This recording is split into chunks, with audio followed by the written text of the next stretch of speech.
Clavering, Essex. March 1903. 4-5 exhausting weeks, a team of local police laborers has been digging into the thick, freezing mud of an isolated estate known as Moat Farm. They are hunting for a woman who vanished from the face of the earth 4 years ago. The owner of the farm, a highly decorated former military sergeant, stands nearby.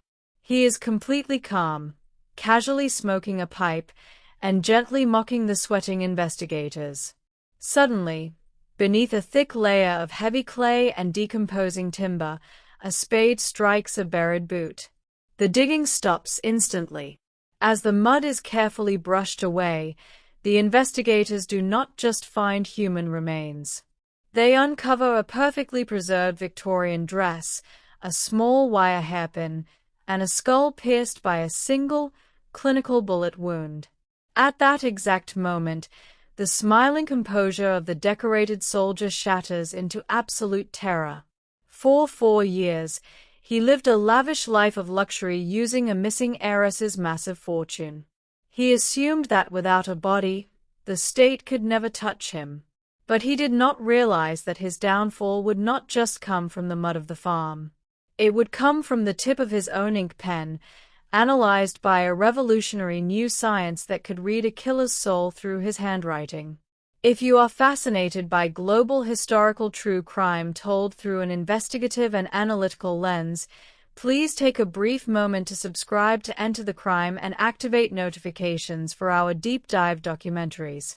Because to understand how a master manipulator successfully hid a horrific execution right under the noses of Victorian society, we have to go back. To understand this case, we must first look at the unique social climate of England at the close of the 19th century. The late Victorian era was deeply obsessed with external appearances, rigid class status, and military honor. If a man possessed a distinguished military record and a polite, upper-class accent, society automatically assumed he was a gentleman of absolute integrity. This cultural blind spot was perfectly engineered for a predator like Samuel Herbert Dougal. To the public, Dougal was a highly respected, heavily decorated veteran who had served over 20 years in the elite Royal Engineers, rising to the prestigious rank of quartermaster sergeant. But behind this shiny facade of military discipline lay a deeply calculating sociopath, a serial bigamist, a cold-blooded thief, and an expert forger. Dougal possessed a dangerous, magnetic charm that he used specifically to target lonely, affluent older women who had inherited substantial wealth but lacked social protection. In 1898, Dougal's path crossed with his ultimate target, Camille Cecile Holland. Camille was a 56-year-old single woman of considerable independent wealth. She was highly cultured, deeply romantic, and terribly isolated from her extended family.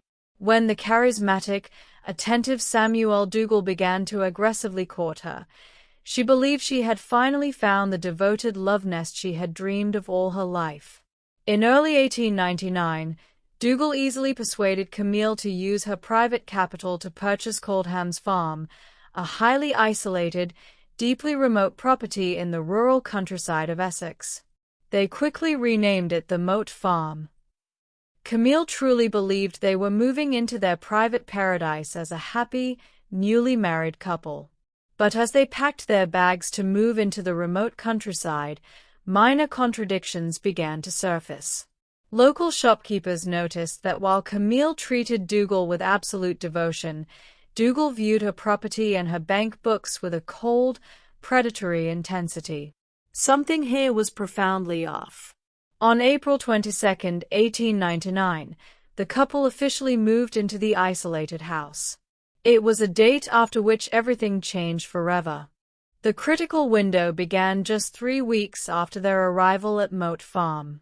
On May 13, 1899, a young, newly hired domestic maid named Florence Habis arrived at the isolated house to assist the family.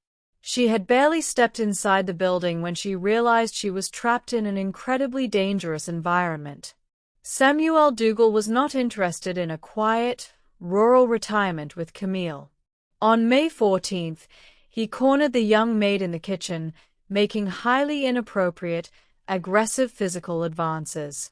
2 nights later, on May 16th, Florence woke up in absolute terror to the sound of her bedroom door rattling.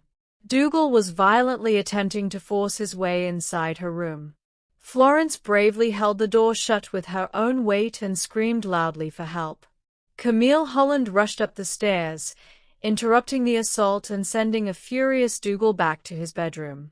The fragile illusion of their romantic paradise was completely shattered. The next morning, the terrified maid gave her notice and demanded to leave the isolated farm immediately.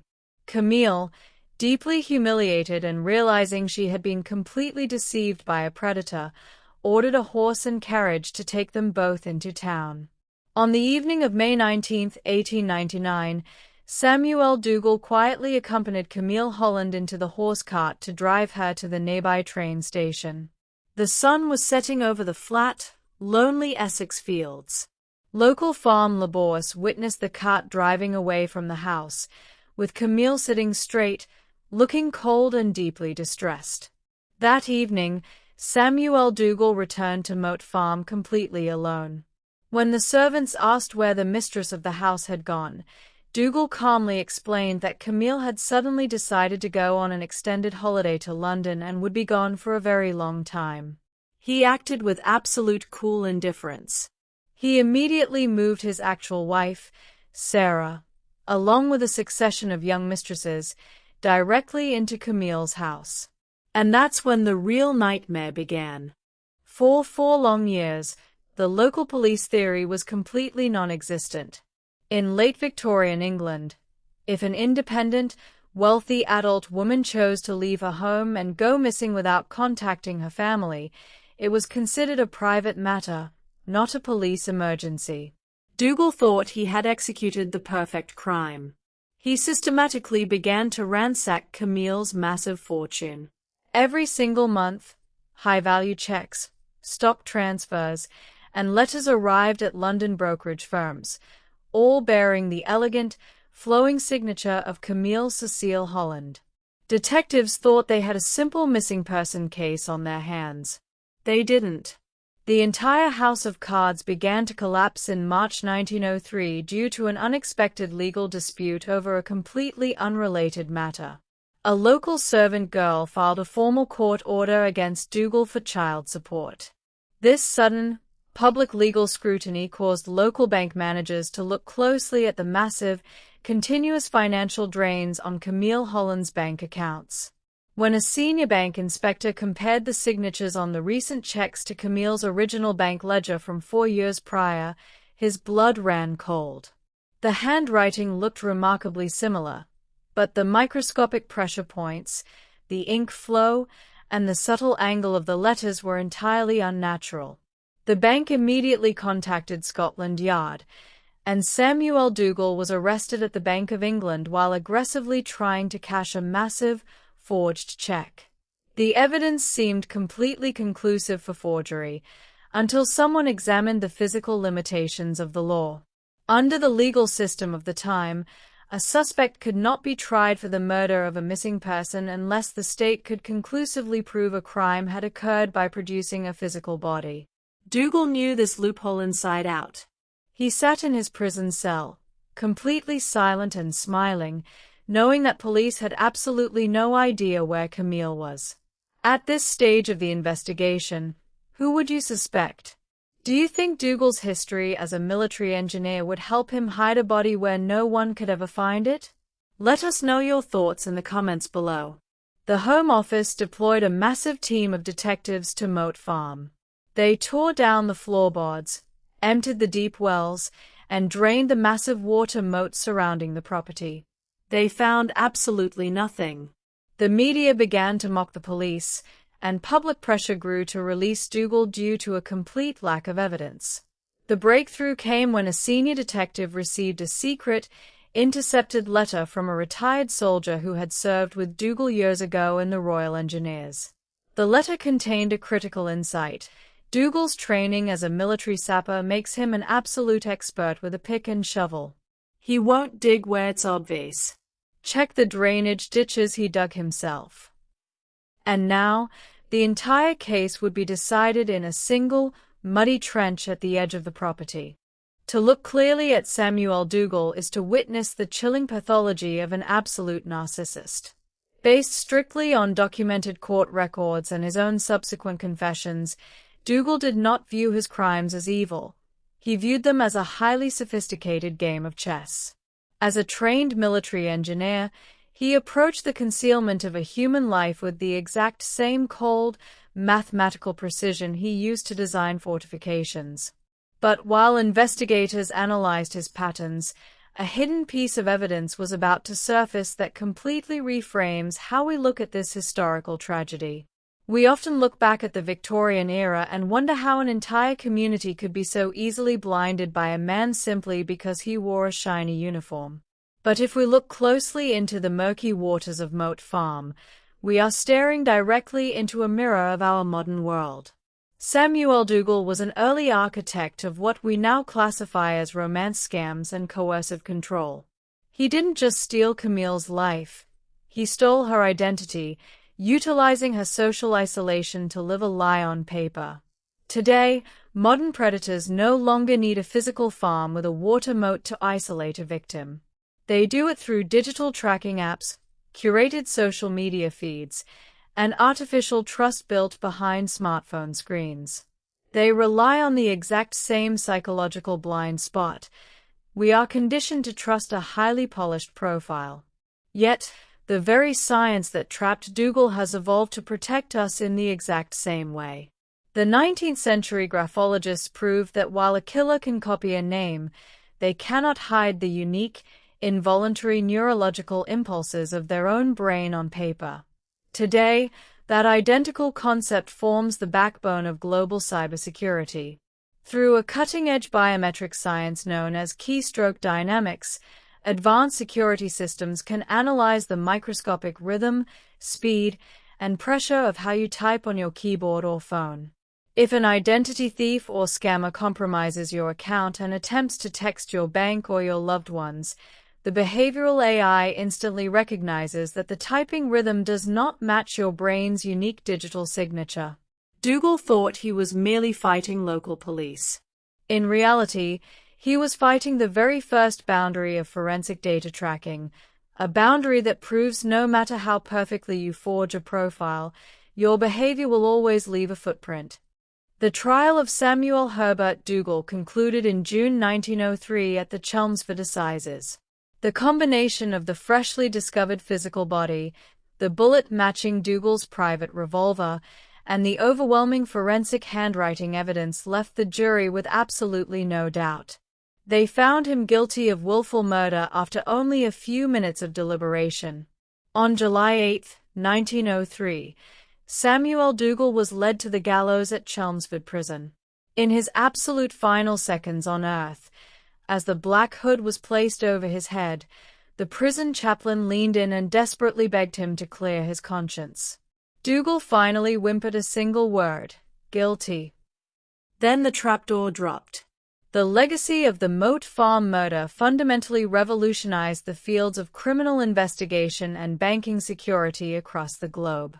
It established forensic handwriting analysis as an absolute, ironclad science in courts of law, ensuring that a killer's pen could be used as evidence just as effectively as a bloody fingerprint. It also forced the British legal system to completely overhaul how missing person reports were handled, ensuring that isolated individuals could no longer be quietly erased without immediate institutional intervention.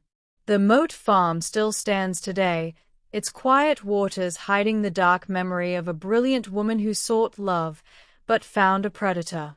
In the end, this case doesn't just ask who was guilty in 1899. It asks us to look at the profiles we trust today and wonder how much has truly changed. The house still stands. The questions do too. In honor of Camille Cecile Holland, 1847 to 1899.